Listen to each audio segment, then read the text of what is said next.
La Unión Soviética, un nuevo Estado. En marzo de 1921, durante el 10º Congreso del Partido Comunista de la Unión Soviética, antiguo partido bolchevique, Lenin apeló a la unidad y la cohesión del partido, alertando sobre las amenazas de fraccionamiento y contrarrevolución. La diversidad en el seno de este partido quedó restringida a una sola línea oficial. Ejemplo de esta política fue la prohibición de sectores como el liderado por Alejandra Kolanyi, en el denominado oposición obrera, que abogaba por una actuación menos burocrática y más acorde con las necesidades de obreros y campesinos. Los partidos y organizaciones políticas quedaban abolidos. La URSS se estableció en diciembre de 1922 como una federación de repúblicas socialistas soviéticas integrada por Rusia, Ucrania, Bielorrusia y Transucrania, con capital en Moscú. Se trataba de un estado plurinacional y multiétnico, que equivalía prácticamente a la extensión del antiguo imperio de los zares.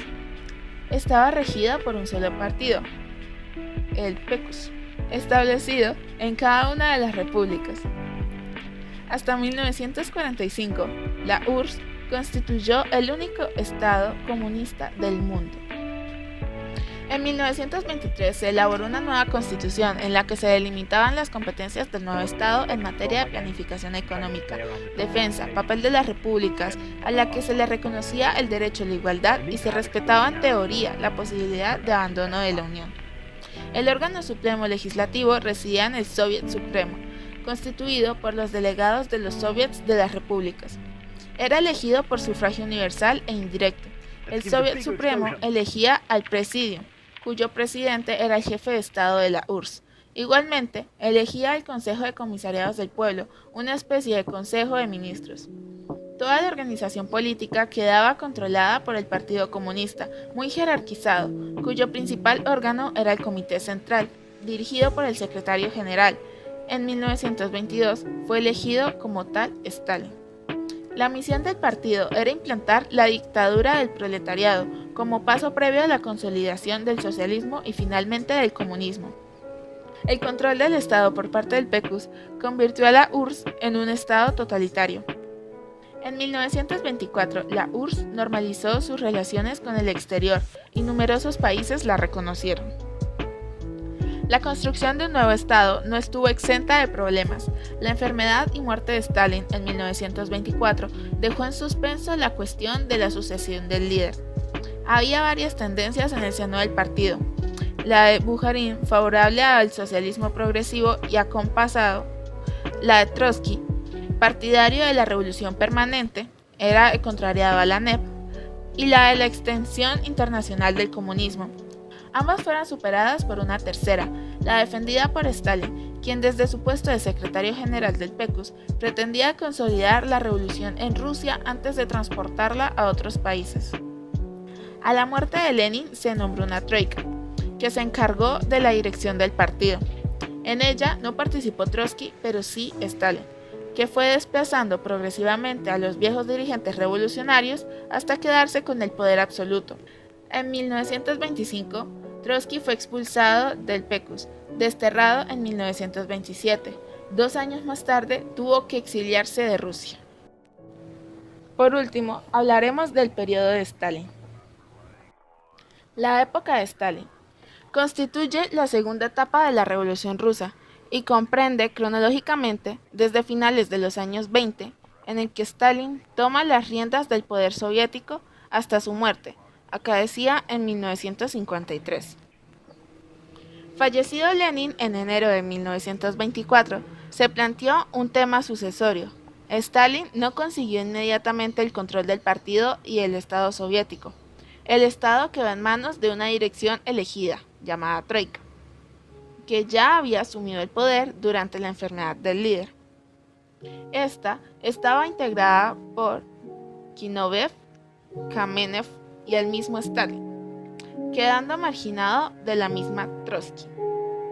Hasta entonces, el máximo líder soviético, Lenin, había actuado sin obstáculos en la dirección ideológica y política del partido. Ahora, el panorama no era unitario. y en el seno del PECUS bullían profundas desavenencias.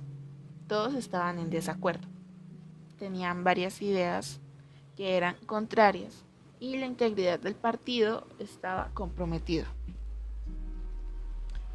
Fundamentalmente, dos fueron las tendencias que se enfrentaron. La stalinista, partidaria de la consolidación del comunismo en un solo país e inclinada a un monopolio, intolerante respecto a cualquier movimiento que se alejara de las directrices del partido. La de Trotsky, el preferido de Lenin, inclinado por la revolución permanente y la exportación del socialismo fuera de la Unión Soviética. Más tolerante que Stalin, concebía el partido como una organización abierta en la que tuviesen cabida diversas corrientes de opinión. Ambas posturas simbolizaban la lucha por el poder en el seno del partido. La vencedora fue la encabezada por Stalin, quien en 1925 logró la expulsión del POCUS de su adversario, despejando el camino hacia la progresiva eliminación política y física de la vieja guardia bolchevique, que fue exterminada entre 1936 y 1938. Zinoviev y Kamenev fueron ejecutados en 1936. Bukharin lo fue en 1938 y Trotsky fue asesinado en su exilio de México en 1940. Durante la época stalinista se desarrollaron los siguientes procesos. Se implantó una economía planificada y política y socialmente se instauró una dictadura. Una economía planificada. A partir de 1928, Stalin abandonó los postulados de la NEP e impuso una nueva forma de dirigir la economía, la planificación y la centralización. El Estado controlaría a partir de entonces toda actividad y establecería las directrices a seguir tanto en el sector industrial como en el sector agrícola. El organismo encargado de tal contenido era el Gosplan, una comisión encargada de fijar las metas y las pautas a seguir. La actividad económica se proyectó en un periodo de 5 años, denominados planes quinquenales. En 1928 a 1941 hubo 3 planes, el último de los cuales quedó interrumpido por la Segunda Guerra Mundial. Al finalizar la contienda, los planes quinquenales volvieron a retomarse. El objetivo de los planes quinquenales era librar a Rusia del atraso económico, dotarla de un fuerte potencial industrial y hacerla agrícola y militarmente autosuficiente. Los medios para conseguirlo fueron la socialización de la industria, la colectivización de los campos y el control de una distribución de la producción.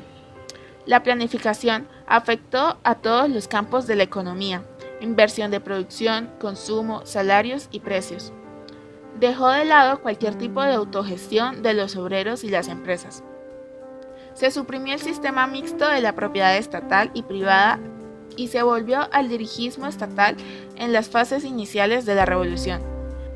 Para ello, fue prioritario eliminar los principios de la NEP, lo que socialmente se tradujo en la destrucción de las clases que habían postergado bajo su cobertura, especialmente la de los kulaks. Para alcanzar los objetivos fijados, se establecieron como prioritarias 2 tareas: la colectivización del campo y la socialización de la industria. La colectivización agraria. El primer plan quinquenal estableció la colectivización de la tierra. Los propietarios debían aportar sus posesiones agrícolas y ganaderas a la colectividad. Los kulaks, campesinos adinerados que habían prosperado bajo la NEP, se resistieron a acatar las órdenes y fueron represaliados. Eliminados de la escena económica, una significativa parte de los 5 millones que habían censados en 1927 desapareció. El régimen los consideró sospechosos de antisocialismo y los deportó a campos de trabajo en Siberia, donde muchos perecieron. La colectivización agraria se centró en torno a 2 tipos de propiedad socialista: los kolhoses, grandes granjas cooperativas colectivas, y en menor grado los sovkhozes, o granjas estatales, que utilizaban mano de obra asalariada. En ambas, se potenció el uso de maquinaria y la aplicación de técnicas agrícolas avanzadas. Los costes sociales de tal proceso fueron elevados. Los campesinos fueron la víctima de la planificación económica, siendo convertidos en meros instrumentos de financiación de la industria. Si la revolución de 1917 había acabado con el régimen zarista y la propiedad agraria, la colectivización de 1929 liquidó la aldea tradicional y la pequeña propiedad familiar. La repercusión fue muy negativa en las condiciones de vida de los campesinos, que asistieron impotentes al trasvaje de una significativa parte de sus rentas a las ciudades, donde fue concentrándose una creciente población. Se siguió la práctica de fijar unos precios agrícolas bajos para los agricultores y altos para el consumo, lo que permitió la formación de excedentes de capital para su inversión en la industria. La colectivización forzosa y apresurada no favoreció el incremento de la producción. Los rendimientos agrarios no alcanzaron los niveles esperados, especialmente en el sector ganadero, aunque el sector centralista consiguió mejores resultados. El desarrollo industrial. El primer plan quinquenal perseguía, entre otros objetivos, la paulativa desaparición de la iniciativa privada. La industria quedó bajo el control del Estado. Los beneficios se destinaron a la ampliación y creación de nuevas empresas. Durante el primero y el segundo plan quinquenal se buscó la modernización y la autosuficiencia tecnológica, especialmente en la industria pesada, muy ligada a la producción bélica. Se emplearon diversas fórmulas para incrementar la productividad. En este aspecto, la propaganda jugó un papel importante, alentando el trabajo en días de descanso y alentando el máximo rendimiento individual mediante sacrificio desinteresado de los obreros. Los resultados obtenidos tras la aplicación de los 3 primeros planes quinquenales fueron espectaculares. Los convirtieron a la URSS en un coloso industrial, alcanzando el primer puesto mundial en algunos sectores como el de producción de tractores y locomotoras. Antes del principio de la Segunda Guerra Mundial, la URSS ya era la tercera potencia industrial mundial, inmediatamente detrás de los Estados Unidos y de Alemania. Por otro lado, los resultados contrastaban con los problemas que aquejaban a Occidente. En 1929 se producía el crack de la bolsa de Nueva York y el mundo capitalista se vio empujado a la mayor crisis económica de la historia contemporánea. La Unión Soviética, que estaba al margen de los mecanismos del liberalismo, permaneció inmune a la Gran Depresión de los años 30, lo que en cierto modo le sirvió de refuerzo moral y le otorgó cierto prestigio a los ojos de no pocos occidentales, que apreciaron en aquellas circunstancias la estabilidad, la protección social y la ausencia de hambre de los soviéticos. La planificación originó, sin embargo, desequilibrios económicos, concentrados en la desproporción entre la industria pesada y la industria ligera. Se potenció en exceso la fabricación de bienes de equipo, maquinaria, armamento, etc., descuidándose la de bienes de consumo, vestido, calzado, enseres domésticos, entre otros, lo que repercutió en el bajo nivel de vida de los soviéticos, no solo durante el periodo stalinista, sino hasta la disolución de la URSS de 1991.